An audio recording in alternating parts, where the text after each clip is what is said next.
आज हम 14.3 प्रश्नावली का क्वेश्चन नंबर 2 करने जा रहे हैं।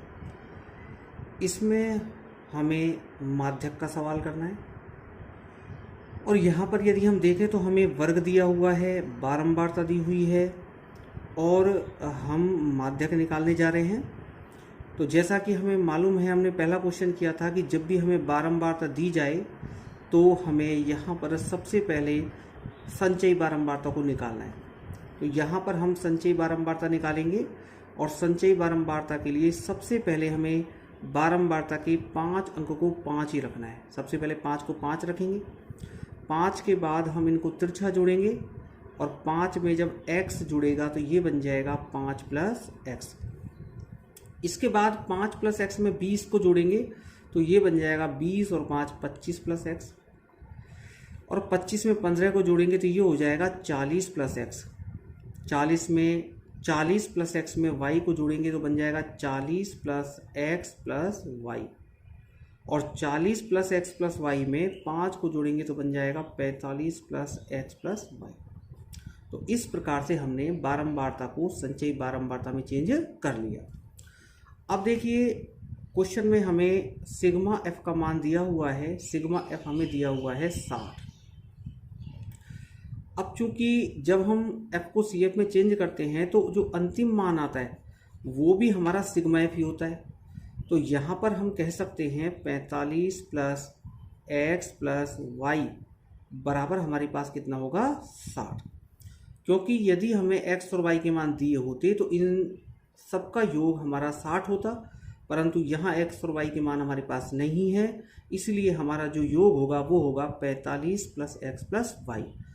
तो 45 प्लस एक्स प्लस वाई का मान किसके बराबर होगा 60 का।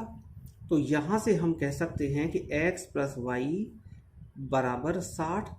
45 इधर आएगा माइनस में, साइड चेंज 45 की यदि हम करेंगे तो हमारे पास 45 माइनस में आएगा और x प्लस वाई हमारा हो जाएगा 60 में से 45 घटाने पर कितना आएगा 15। ये हो गया हमारा समीकरण नंबर 1। अब देखिए आपको यहाँ पर माध्यक का फॉर्मूला लगाना है। माध्यक का सूत्र लगाने से पहले यहाँ पर हम देखेंगे सवाल में, तो हमें माध्यक दिया हुआ है 28.5। सवाल में हमको माध्यक पहले से दिया हुआ है, माध्यक बराबर कितना है 28.5। अब यहाँ से देखिए आप 28.5 हमें माध्यक दिया हुआ है, तो हम ये देखेंगे कि 28.5 कौन से वर्गों के बीच में आता है। तो देखिए 28.5 20 और 30 के बीच में आएगा, और 20 से 30 वाले वर्ग को हम अंडरलाइन करेंगे। फिर से देखिए एक बार, हमारा जो माध्यक का आंसर था वो था 28.5, ये हमको दिया गया है। इस 28.5 को हमें देखना है कि ये किन वर्गों के बीच में आता है। ये 20 से 30 के बीच में आता है, इसीलिए इस वर्ग को हमने अंडरलाइन कर लिया और यहाँ से हमारे फॉर्मूले की सारी वैल्यू हमको मिल जाएंगी। देखिए सूत्र क्या था माध्यक का, माध्यक बराबर यहाँ पर लिख लेते हैं। माध्यक का सूत्र है हमारे पास L प्लस एन बटा 2 माइनस सी एफ बटे में एफ गुणा में एच। तो जैसा कि आपको अभी बताया था मैंने, माध्यक हमको दिया हुआ है 28.5 और बाकी वैल्यू हम यहाँ से निकालेंगे।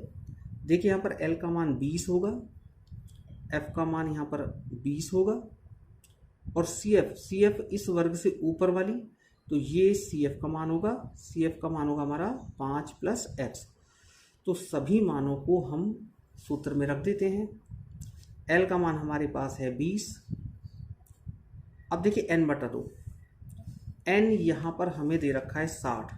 सिग्मा एफ को ही n कहा जाता है, और यदि हम 60 में 2 का भाग देंगे तो हमारे पास कितना आएगा 30, और 30 हमारा किसका मान है n बटे 2 का।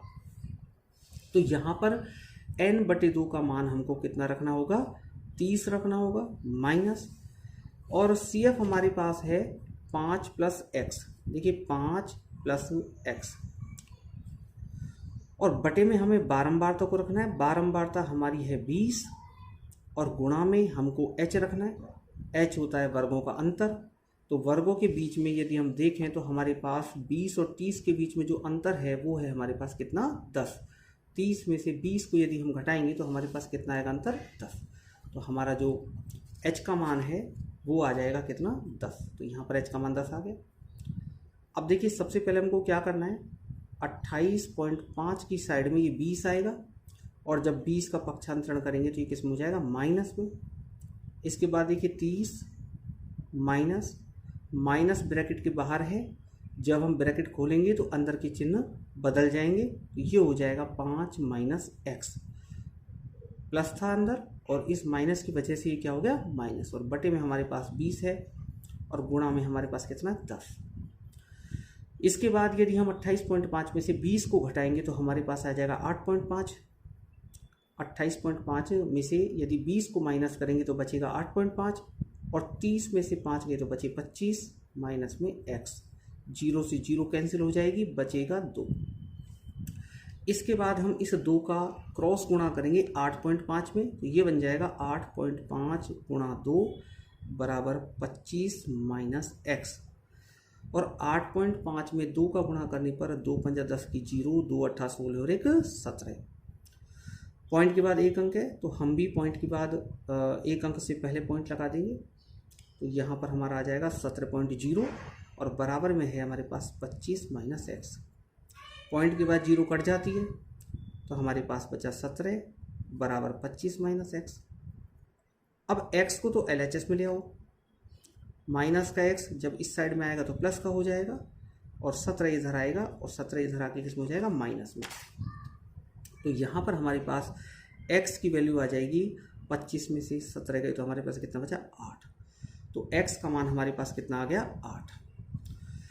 x का मान 8 आने के बाद हमने समीकरण 1 बनाया था और समीकरण 1 हमारा क्या था देखिए x प्लस वाई बराबर 15। तो यहाँ पर हम समीकरण 1 को लिखेंगे क्योंकि x प्लस वाई बराबर कितना है 15 और x का मान हमने कितना निकाला 8, तो 8 प्लस वाई बराबर कितना हो जाएगा 15। तो हम कह सकते हैं y बराबर 15 और 8 इधर आके माइनस में हो जाएगा और y बराबर हमारे पास कितना आ गया 7। तो y का मान तो 7 आ गया और x का मान हमारा कितना आ गया 8। x बराबर 8 और y बराबर हमारे पास कितना आ गया 7। इस प्रकार से ये था आपका क्वेश्चन नंबर 2 प्रश्नावली 14.3।